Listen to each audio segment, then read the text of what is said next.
Hello, my name is Brad Theodore, and my IT project is named Tools and Information That Cybercriminals Hope You Will Not Use or Do Not Know. My problem statement formed when I found anti-phishing extensions for Chrome while doing my initial research for the project. I didn't know they existed. Both tech-savvy and novice computer users are not aware of or do not use all antivirus solutions and tools at their disposal. Users can leave themselves vulnerable to phishing, fake websites, malware downloads, and new attacks not yet mainstream without antivirus tools. The solution was a three-part process. First, survey and identify users' cybersecurity weak points. Second, identify and describe common cyber attacks and antivirus solutions currently on the market. Third, present actual examples of cyber attacks to convince those that have no antivirus protection to use some form of it. In the first part, I conducted a small survey of 14 people aged 17 to 69 who answered 31 questions about their cybersecurity habits. Interestingly, though, only 2 people questioned the legitimacy of the survey. A good best practice is to confirm the legitimacy of any communication by reaching out to that person on a different channel and ask. Here are a few questions where the solution took root. 25% of respondents do not have or do not know if they have antivirus software installed on the computer. When I first created the survey, I thought everyone would have antivirus protection. 50% of the respondents have never had a virus or malware on their computer. Perhaps the 25% of respondents that do not have antivirus software installed have never seen a virus or malware attack and are not aware of how devastating that it is. Only 1 respondent had ransomware on their computer, and no respondents had or were aware of ever being a victim of any other cyber attack. Perhaps some users don't know about all the different kinds of cyber attacks. 1 respondent felt that a firewall was enough to protect them from an attack, and unfortunately it's not. The next part of the solution was a bit of a data dump, so they are included as appendices in the report. Included in the report are a list and description of 16 different kinds of cyber attacks, phishing, ransomware, credential stuffing, to name a few. Also included are antivirus software solutions from free to paid and websites where they could be downloaded. An interesting note here, I had Kaspersky software in the report, but the U.S. government prohibited mid-semester Kaspersky software from being used on federal computers. I had Kaspersky listed. I have since removed them from the report. The next few examples are meant to inform users about how devastating cyber attacks can be and to convince users without antivirus software to use it.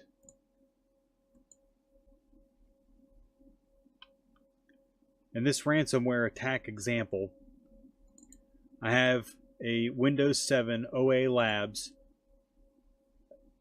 malware analysis virtual machine installed on a virtual box disconnected from the host it's running on. I have a few files up so I can show you what happens to them after the ransomware runs.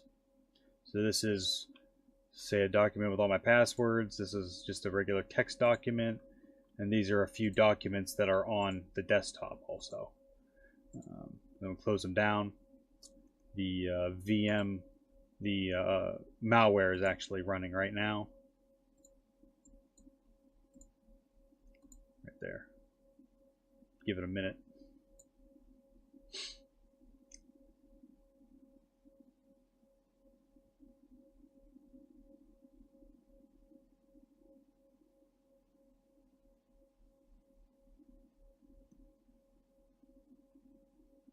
There, it's changed all the files and giving me a nice little message there.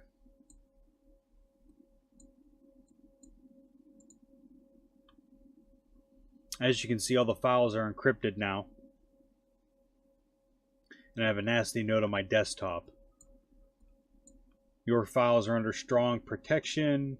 Further steps, read this decrypt text file located in every encrypted folder. So we bounce over to the folder real quick.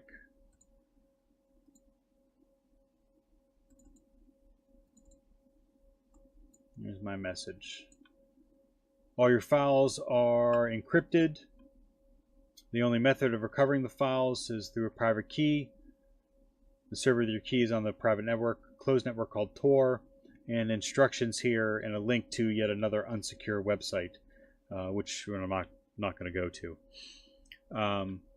There's no guarantee that even if you download the key, you pay the ransom and get the key, that it will decrypt your files. Some do and some don't. So this is an example of website spoofing. This is a Facebook spoofing, which means website spoofing is creating a website with the intention of misleading its readers. The real Facebook is here on the left, and the cloned is on the right. This was accomplished by copying the HTML source, pasting it, copying, you just right-click on the website, click View Source, and it'll bring up the source code for the entire site. You select all, copy it, you paste it into an editor, save it whatever you want, and then open it locally. And that's what this line right here is, the file F and then the where it's located on my drive. They're almost identical. I couldn't find the code to ghost the font here as it is over on the real Facebook page.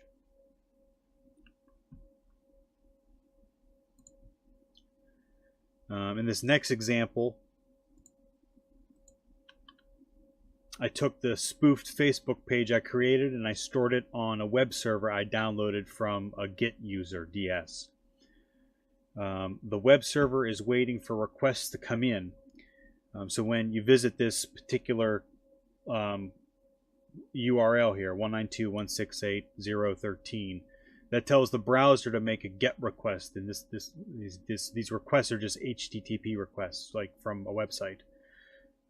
Make a GET request to that server, and the server decides what to do with the request. In this case, it is set up to serve this Facebook clone. Then when you type in the username and the password and submit it, the browser then makes another post request which sends data to the server. With the server still running and waiting for requests, it sees the post requests, it decides what to do with the data. In this case, it's outputting the email and password to the terminal below. So if I just go up here, use my username, any username, and type in password, try to log in. If you watch down here at the bottom,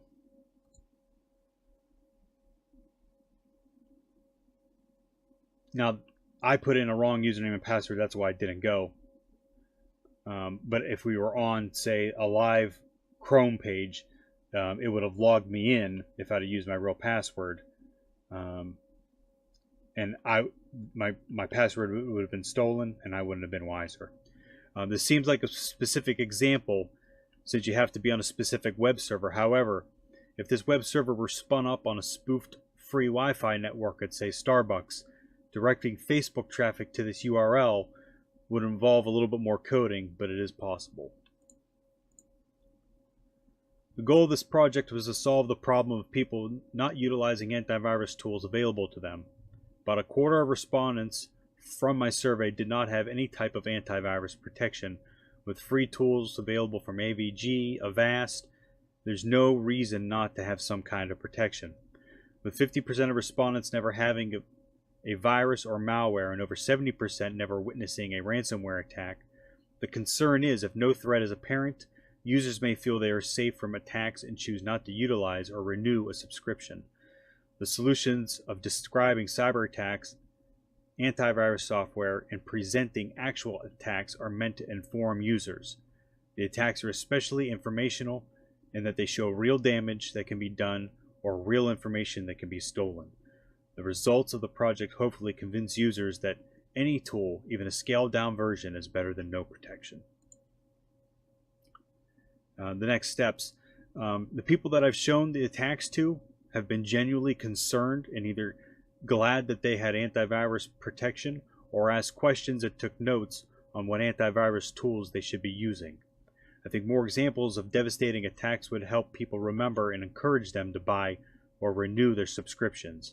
Perhaps an email campaign at the University of Cincinnati at the beginning of the semester highlighting both free and paid antivirus software would help students find and download the software. At the moment, they have to dig through 4 screens on Blackboard in each class to get to the free McAfee antivirus download. Another step could be possibly creating an infographic with actual costs of replacing computers, components, external drives, routers, and time lost due to cyber attacks. And that is my project and presentation. Thank you.